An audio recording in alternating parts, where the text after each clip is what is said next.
This is the story of a man named Stanley. Stanley worked for a company in a big building where he was employee number 427. Employee number 427's job was simple. He sat at his desk in room 427 and he pushed buttons on a keyboard. Orders came to him through a monitor on his desk, telling him what buttons to push, how long to push them, and in what order. This is what employee 427 did every day of every month of every year. And although others might have considered it soul-rending, Stanley relished every moment that the orders came in, as though he had been made exactly for this job. And Stanley was happy. And then one day, something very peculiar happened. Something that would forever change Stanley. Something he would never quite forget.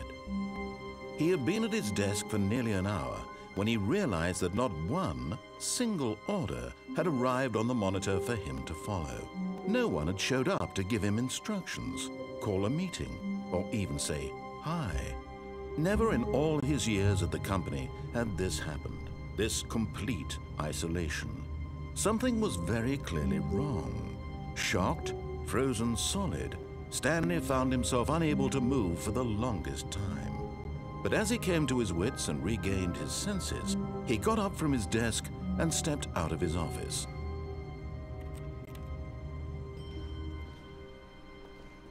All of his co-workers were gone. What could it mean? Stanley decided to go to the meeting room. Perhaps he had simply missed a memo.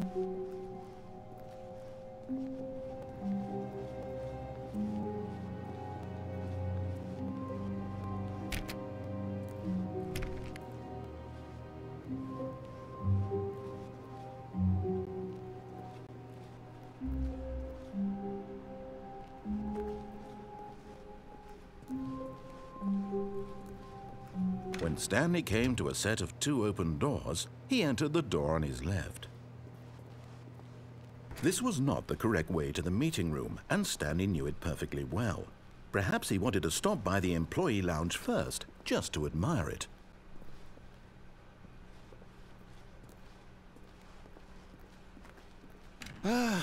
Yes, truly a room worth admiring. It had really been worth the detour after all, just to spend a few moments here in this immaculate, beautiful, but eager to get back to business, Stanley took the first open door on his left.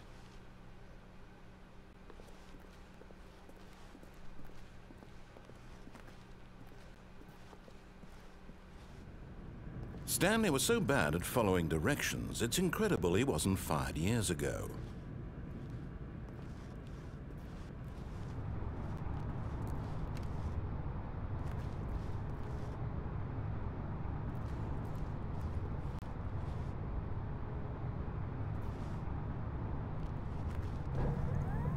Look, Stanley, I think perhaps we've gotten off on the wrong foot here. I'm not your enemy, really, I'm not. I realize that investing your trust in someone else can be difficult, but the fact is that the story has been about nothing but you all this time. There's someone you've been neglecting, Stanley. Someone you've forgotten about. Please, stop trying to make every decision by yourself. Now, I'm not asking for me, I'm asking for her. This is it, Stanley.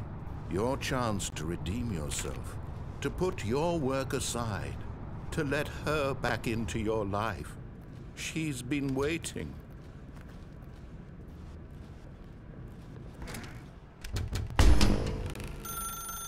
That's her, Stanley. You need to be the one to do this, to reach out to her.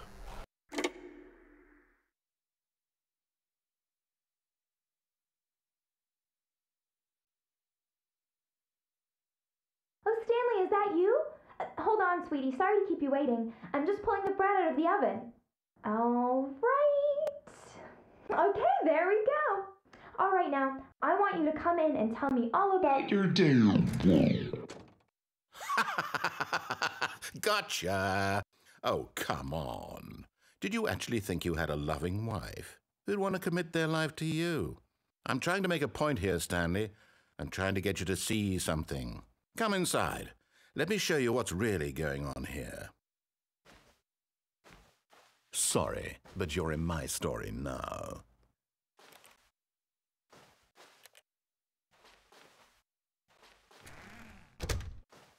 This is a very sad story about the death of a man named Stanley. Stanley is quite a boring fellow. He has a job that demands nothing of him, and every button that he pushes is a reminder of the inconsequential nature of his existence.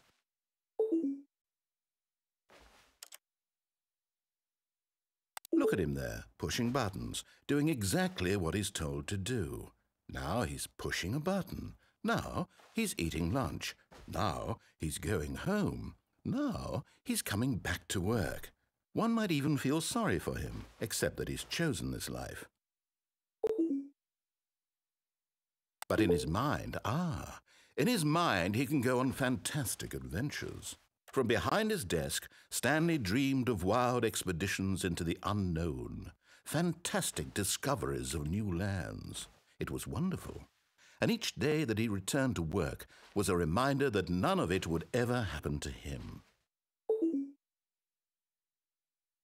And so he began to fantasize about his own job. First, he imagined that one day while at work, he stepped up from his desk to realize that all of his co-workers, his boss, everyone in the building had suddenly vanished off the face of the earth. The thought excited him terribly. So he went further. He imagined that he came to 2 open doors and that he could go through either. At last, choice. It barely even mattered what lay behind each door. The mere thought that his decisions would mean something was almost too wonderful to behold. As he wandered through this fantasy world, he began to fill it with many possible paths and destinations. Down one path lay an enormous round room with monitors and mind controls. And down another was a yellow line that weaved in many directions. And down another was a game with a baby. And he called it the Stanley Parable. It was such a wonderful fantasy, and so in his head he relived it again, and then again, and again, over and over, wishing beyond hope that it would never end, that he might always feel this free. Surely there's an answer down some new path, mustn't there be? Perhaps if he played just one more time. But there is no answer. How could there possibly be? In reality, all he's doing is pushing the same buttons he always has. Nothing has changed. The longer he spends here, the more invested he gets, the more he forgets which life is the real one. And I'm trying to tell him this, that in this world he can never be anything but an observer, that as long as he remains here, he's slowly killing himself. But he won't listen to me. He won't stop. Here, watch this. Stanley, the next time the screen asks you to push a button, do not do it.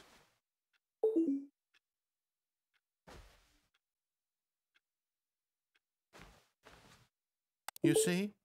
Can he just not hear me? How can I tell him in a way that he'll understand that every second he remains here, he's electing to kill himself? How can I get him to see what I see? How can I make him look at himself? I suppose I can't, not in the way I want him to. But I don't make the rules. I simply play to my intended purpose, the same as Stanley. We're not so different, I suppose. I'll try once more to convey all this to him. I'm compelled to. I must. Perhaps, well, maybe this time he'll see. Maybe this time. And I tried again, and Stanley pushed a button. And I tried again, and Stanley pushed a button. And I